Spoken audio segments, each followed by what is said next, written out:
As a proud member of the Obama administration and as the son of Chinese American immigrants, it is an incredible privilege to be here today as we induct the Chinese railroad workers into the Labor Hall of Honor.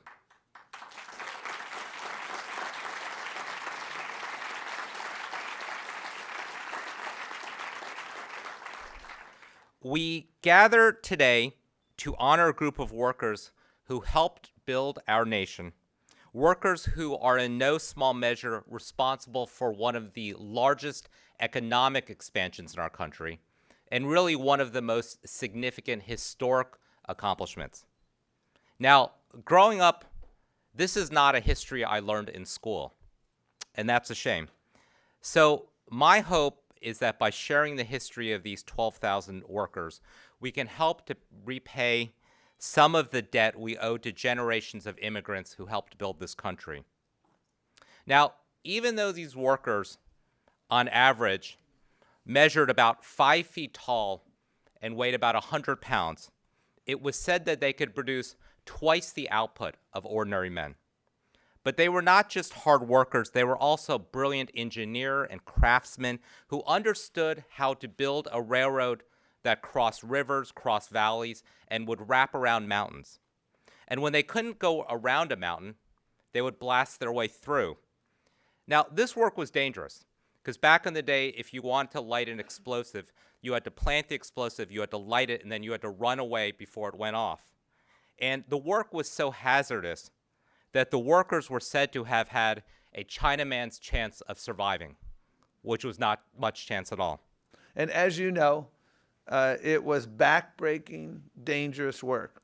Many died. They were subjected to brutal working and living conditions and paid less than other laborers for their work. That was wrong then, that's wrong now. And they laid railroad tracks in the sweltering desert and in the snow-covered Sierra Nevada mountains. Several thousand of the Chinese workers found the courage to strike for better conditions. That is remarkable.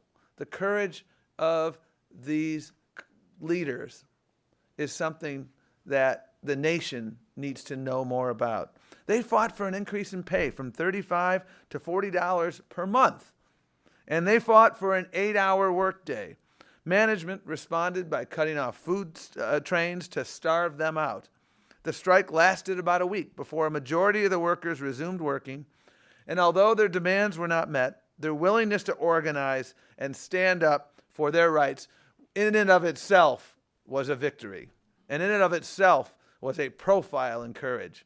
And yet their commitment to the work and the sacrifices they made just have not been fully recognized. And that is why we're here today, to recognize the Chinese railroad workers who didn't just build a railroad, they helped build a nation. We're here to show our long overdue appreciation for their heroic work. But we're not only recognizing the miles and miles of railroad track that they laid, we're recognizing them as the first in a long line of AAPI workers who have contributed to America's strength and vitality. Chinese American workers planted some of the first crops in the Central Valley of California. Asian American workers were critical to the development of the West Coast fishing and canning industries. Native Hawaiian and other Pacific Islanders helped develop the sugarcane and pineapple industries in Hawaii.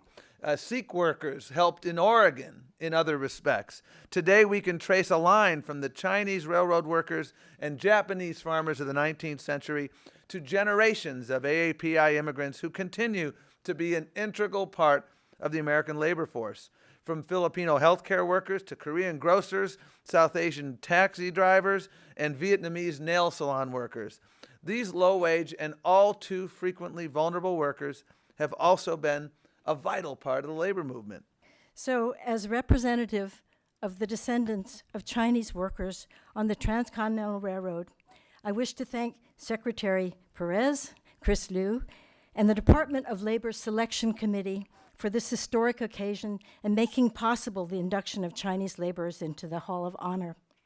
I'm thrilled to see my fellow descendants present from all parts of the country, the great-grandchildren of Chin Lin Su, the 6-foot-tall railroad foreman who settled in Denver, Colorado, the descendants of workers who became farm workers on the farmers and farm workers on the West Coast, and the Lee family, whose ancestors rode the rails to New York City to begin new ventures.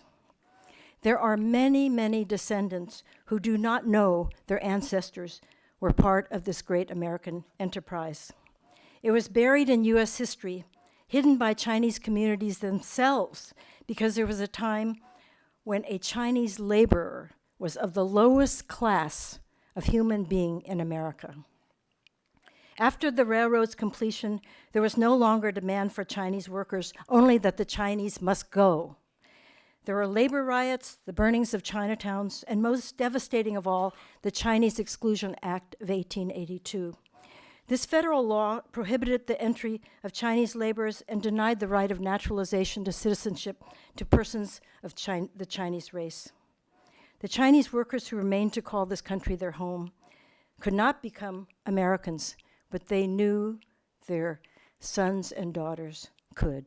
Ladies and gentlemen, as the United States Secretary of Labor, it is my privilege today to recognize your ancestors for their historic role in building this great nation and advancing the labor movement in the United States. 1, 2,